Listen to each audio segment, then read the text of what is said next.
very serious injury. But you know, I mean, he fought through the situation. He fought his hard. He fought through the circumstances, and it goes to show you what type of fighter he is, what type of warrior he is. There's no quitting. It's remarkable, remarkable. But what you try to do in a corner is not mention it. If the fighter doesn't bring it up, you don't bring it up. You stick to the fight, continue working on the fight itself, and not ask, are you okay? Don't bring it up. Don't remind us. What was your take on the mentality about the whole situation? Oh, well, it's very unfortunate. Was it bothering coming from you? Absolutely. It bothered us all. We fought a welterweight today. You know, and it's very, very unfortunate. And you know, just the fact that they weren't able to, you know, work with us and say, okay, 3 pounds overweight, let's work on the weight. Let's work on not exceeding 135 perhaps.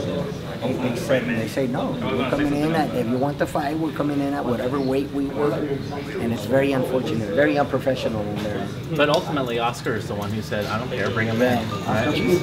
Oscar's a warrior. You know, what can you say about Oscar? Look at the way he fought today. He's a warrior. He has no quitting. Are you getting this out even this morning, or when did you? You know what? I left it in the management, in the manager's hands, and I left it in Oscar's hands, of course. At the end of the day, it's the fighter's decision. You know, together with the father, and Frank, and myself, and we decided to move on with the fight. Is there a part of you that wishes that maybe seeing what happened with John and the fight didn't go on? Absolutely. Hey man, you're standing all over my stuff. Absolutely. You know, but again, like I said, you know, Oscar's a warrior. It was his decision to move on, to move forward with the fight, and just remarkable what he did after that 5th round. And I understand, Carl. I understand that Scott Quigg has a broken nose as well. That's my understanding. Definitely. So wow, I mean, both of these guys are warriors. Unfortunately, you know, the circumstances could have been a lot different if perhaps he would have made weight. Maybe we wouldn't be in the situation that we're in right now. Manny, how is he now? I mean, Oscar? when you took him to the hospital. Oh man, Oscar! I'm telling you, Oscar. He's laughing and yeah, Oscar's a warrior, man. He's laughing. And he's like, hey, you know, he's a Mexican warrior. What can you say about him, man? He's the epitome of a Aztec warrior. When we saw it on the screen here, it looked like there was a pool of blood near Oscar's corner. That was his blood? Absolutely. He wouldn't stop bleeding from his mouth, and what we try to do is just to keep the mouthpiece in his mouth and not remove it, of course, and work on that. Was that the 6th or 7th? Fifth was it? Correct. Manny, you said his jaw broken? Jaw. I want to say it. I mean, I'm not a doctor, but that's what it looks like. Oscar's a great action fighter, of course, but I mean, there's no way that he can retain his current, you know, form and keep being in wars like this. It's just not humanly possible, right? Well, you know what I mean. If Oscar doesn't knock anybody, I mean, what fighter? I mean, Marriaga's the #1 contender in the world, man. Hennessy Cervania is an undefeated fighter. Scott Quigg is a former world champion. When has Oscar had it easy? Oscar's never had it easy, but he's a warrior. He is who he is. Of course, he's got to do better. He's got to get better. Unfortunately, due to the circumstances, fighting with a broken jaw, I mean, I thought he did great, considering the fact that he fought with a broken jaw and being able to box and beat him to the punch and stick and move. And of course, you can't discredit Quigg. I mean, he's a former world champion. Good. It was after the fight. No, I mean after the fight. I mean after you left it in. Did you at any point after? Yes, I did. You know what? I did, but I don't remember if I don't recall. I did because he doesn't like me pulling his mouthpiece out of his mouth. So you did take it out. So I did take it out, but I don't think I did after. Once Miguel Diaz came in and he started working on the situation, I left it at that. Manny, did he lose teeth? So you just left it in over the last 6 rounds? Yes. He lost teeth? No, but man, if I could, I wish I could explain. I mean, it's just like his teeth are separated. Like part of his jaw is like inch. Manny, you know what I mean? Manny, I don't know if you answered this. How much do you think the fact that you guys fought a welterweight affected the physicality of the fight? Oh, big time. I mean, there was a situation where Oscar hurt Scott Quigg, but he took it well. I believe it was in the 11th round, leading into the 12th, if I'm not mistaken. Yeah, with a big right at shot. the end of the round, he took it very well. Manny, the thing that like So all of what happened like the last 24 hours, it's like sweet, the victory, just like with It's all very sweet. And first of all, another thing I would like to apologize. There was an altercation in the corner with the Scott Quigg team, and I would like to apologize. Some words were said in the corner, and I would like to publicly apologize to their team because Scott Quigg, I understand he didn't make weight. It's unprofessional, but that doesn't take anything away from him. And he's a warrior, so I'd like to apologize to Scott Quigg and his team. And I wish he was here, and I will apologize for his team. But sometimes, you know, the heat of the moment, and things are said, and then, you know, and looked like you were not kicking making off with weight. Eddie Hearn. Pardon me? It looked like you and Eddie I don't want to Hearn. mess with Eddie Hearn. He'll kick my ass anyway. Manny, I saw him coming. I was like, oh. Manny, you said Quigg broke something as well? I understand. I heard in the ring after the fight that he broke his nose. So I don't know how. Look at his nose. Yeah. Wow. I mean, the guy's a warrior, man. No, He's a warrior. I don't think he went to the hospital. Oscar went to the hospital. That's what I heard. I mean, I don't know. They said he outweighed Oscar by 7 pounds on the broadcast. I think it was that much or more. Because Oscar's the type of fighter that doesn't gain. 135 to 142. Yes. A little less than Oscar doesn't. 135.6 for Valdez, 142.2 for Quigg. Oscar's So the 1 1 weight class difference. Yeah. Are you looking Little for more. Valdez to maybe have a little bit softer touch next time out? You said You know what? I'm no one to decide on that. I'm no one to say that. We leave that up to the promoter, Top Rank, of course, and his manager. I'm the coach, you know, but I leave that up to them. Whatever they decide they want to do, and you know, whichever direction they want to take is, you know, I'm his coach, and I'm you know, I'm here to do as I'm told.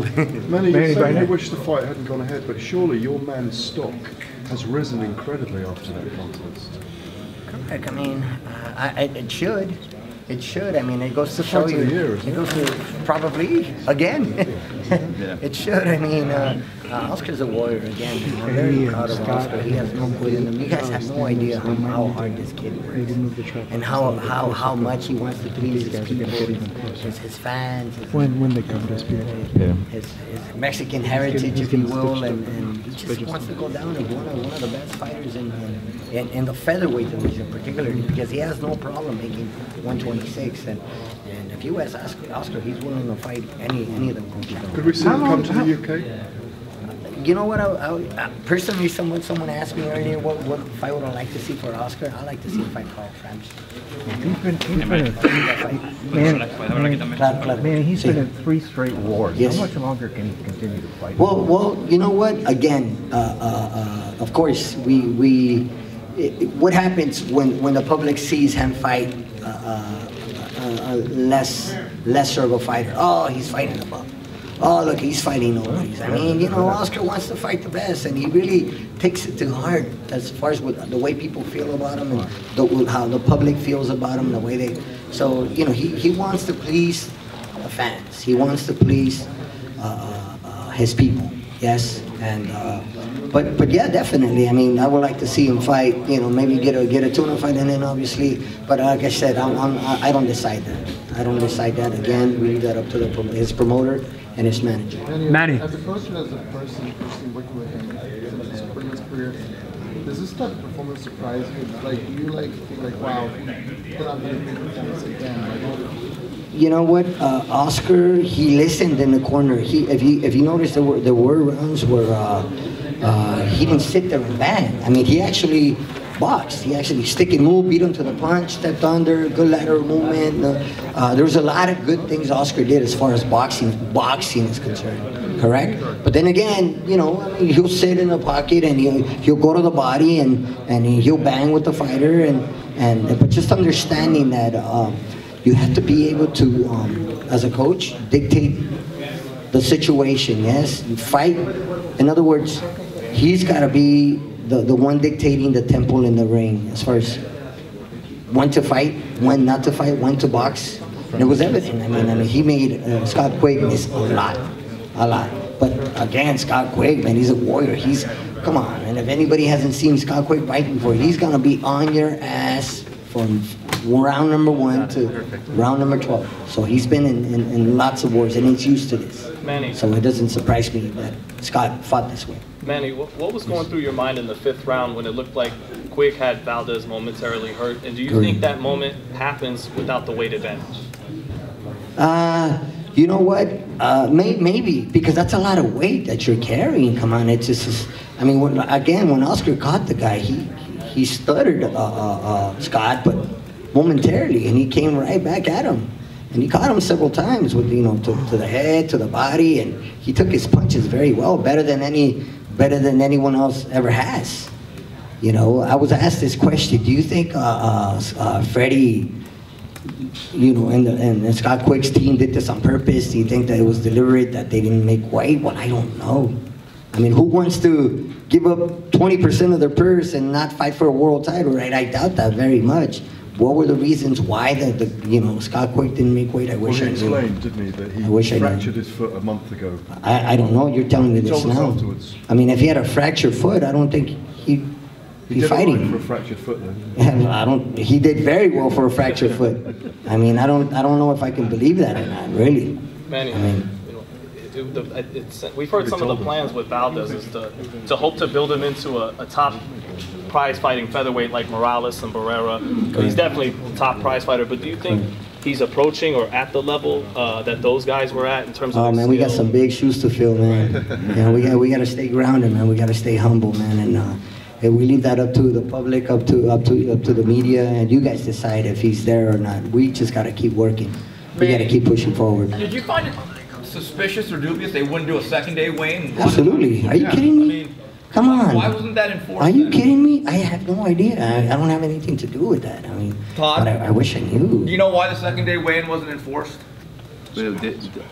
Enforced. But there is no. The IBF is the only organization that officially does a second-day. Right, but and a lot of times when a fighter doesn't make weight, it is actually protocol to say, wait, let's try to work something out to make it fair. I think there was a legitimate reason why Quigg didn't make weight.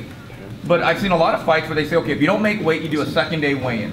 Well, listen, I think that the agreement that they had, obviously they asked for a second-day weigh-in. Quigg refused to do that, and I think rather than sit here and say, point fingers at people, I think you give credit to the people that got jump in the ring, and to Oscar and his team that say, listen, we're going to give this guy, we're going to take him on. He wants to cut some corners and have an unfair advantage, if that's what you want to say. We want to fight.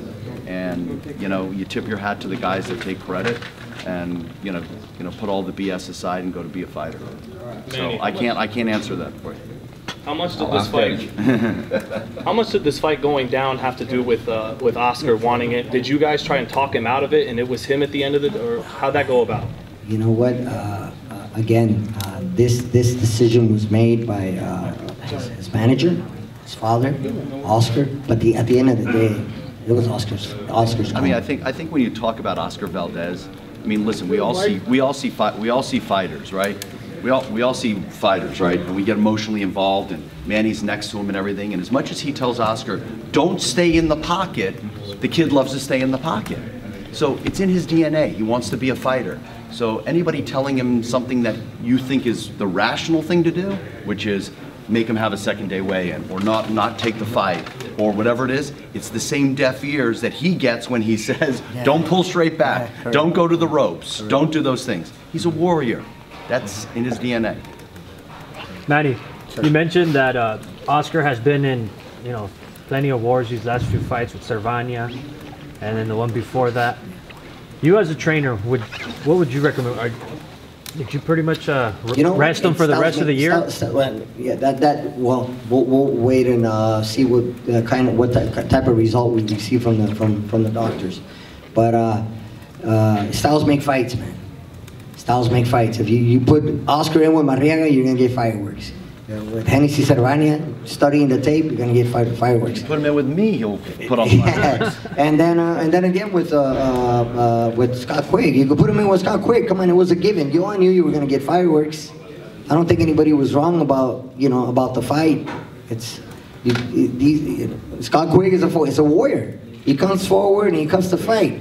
Now, on the other hand, Oscar, I think Oscar he proved that he's a more complete fighter. He proved that he can bang, he can box, he can make you miss, he can make you pay. You know, I think he did a lot of good, positive things tonight, And considering the I fight. think, what Manny's saying is you can see, which is wonderful, when you see a young kid mature over the body of work. And we saw in the Mariaga fight where he was still young, and then you saw in this where he was learning some stuff, and all that fight and the Cerveno fight made him be able to conquer what he had to do tonight. If he didn't have those fights, he probably couldn't have conquered what he did. I was just about to tell you that. I was just about to mention that right now. If Oscar doesn't have the Mariaga fight and the Cervania fight, maybe Oscar wouldn't have gone past 6, 7, 8 rounds. Right. But it was due to those fights that Oscar was able to go 12 rounds the way he did today. These type of sometimes, you know, everybody likes to see knockouts. But what Oscar has to understand, prior to these last 3 fights, Oscar was used to knocking everybody out. Oscar, you're not gonna knock everybody out, Oscar. You gotta learn to go rounds. It's so valuable to go into deep waters and go 12 rounds, because at the end of the day, that's what those fights, that's what they got us here. If it wasn't, thank you, if it wasn't for those fights, as a promoter, I gotta thank him, because if it wasn't for those fights, Oscar doesn't go the 12 rounds the way he did tonight, man. And also to see, you know, the last 3 rounds where he comes on, right? That's the maturity, right? You know, a lot of times you see the young kids fade at the end, but he started coming on in the last 3 rounds and, you know, went through adversity. On that point, Manny, maybe did you tell him to go out and win the 9th because he came out hard in the 9th? He came back very hard in the 9th. Yes, yeah, those are the championship rounds. You win that round, you won the fight. Those are the championship rounds. You know, you're going into the 9th, 10th, 11th, 12th round. We all understand those are the championship rounds. Those are, you know, that's when you show what you're made of. You know, and Todd, it's a given. Yeah. You guys have hosted plenty of cards here. Where does this rank at? You know, the wettest. Obviously. I mean, listen. You know, there's something about this building. You know, there really is something about the building. You know, as somebody that puts on events and wants to, you know, give the fight fans great events, you also want environmentally to be terrific. And all week I'm sitting on my phone looking at this weather and I'm like, come on, be wrong for once, right? I mean, why does it say 100% chance of rain on Saturday, right? So I think the memory of this is, it was a pretty unique environment. It was pretty unique to see to feel the rain coming down, to see it, and to see everybody in ponchos in the crowd. You know, it was kind of special.